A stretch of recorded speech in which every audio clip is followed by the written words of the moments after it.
یا ذل جلال والاکرام کی کثرت کا حکم آیا. میں سوچتا تھا کہ حضور صلی اللہ علیہ وسلم نے اس نام کی کثرت کرنے کا کیا راز ہے اس میں.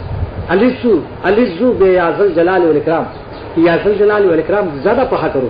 حضور کا حکم ہے صلی اللہ علیہ وسلم. اگر کوئی پیر وظیفہ دیتا ہے تو کتنی قدر، اللہ کے نبی نے یہ وظیفہ دیا ہے، کتنے راز اس کے اندر ہیں. پھر میں نے تفسیر عثمانی دیکھا کہ یہ سورہ رحمان میں تبارک اسم ربک ذی جلال والاکرام کی تفسیر دیکھی تو تب پتہ چلا مجھ کو یہ فائدہ محسوس ہوا کہ جو اس کو پڑھے گا وہ ہمیشہ مخلوق سے بے نیاز رہے گا اور اس کو اللہ اتنا دے گا کہ دوسروں کو کھلائے گا.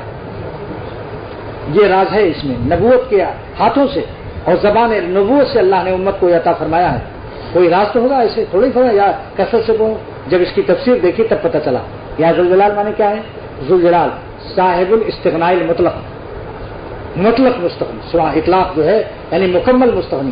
تو اللہ تعالیٰ کی اس نام کی برکت سے بندے کو بھی اللہ مستغنی کر دیں گے بندوں سے، کسی کا محتاج نہیں ہوگا انشاءاللہ.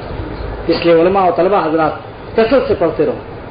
اور شاہ عبد الغنی صاحب رحمۃ اللہ فرماتے تھے کہ کسی بڑے آدمی سے ملنا ہو یا کسی کام ہو کسی انسان سے، چاہے گورنر ہو کمشنر ہو کوئی بھی کام ہو دفتر کا، تو اس کو 7 مرتبہ پڑھ کر شروع کر کے ہاتھوں پر دم کر کے اس کو چہرے پر مل لو تو تمہارے چہرے پر جلالت شان رہے گی، کوئی تم کو حقیر نہیں سمجھے گا.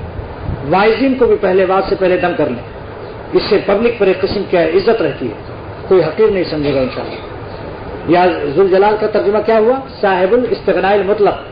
اور والاکرام کا کیا ترجمہ ہوا جو روح المعانی تفسیر میں ہے؟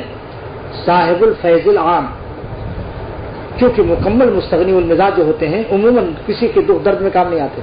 اللہ نے اس اشکال کو رفع کر دیا کہ ہم تم سے مستغنی تو ہیں لیکن تمہارے دکھ درد سے مستغنی نہیں، بے اعتبار احتیاط کے مستغنی ہیں. لیکن ہم صاحب فیض عام ہیں، کافروں کو روٹی دیتے ہیں تو تمہیں کیوں نہ یاد کریں گے. کثرت سے پڑھتے رہو یا ذل جلال والاکرام.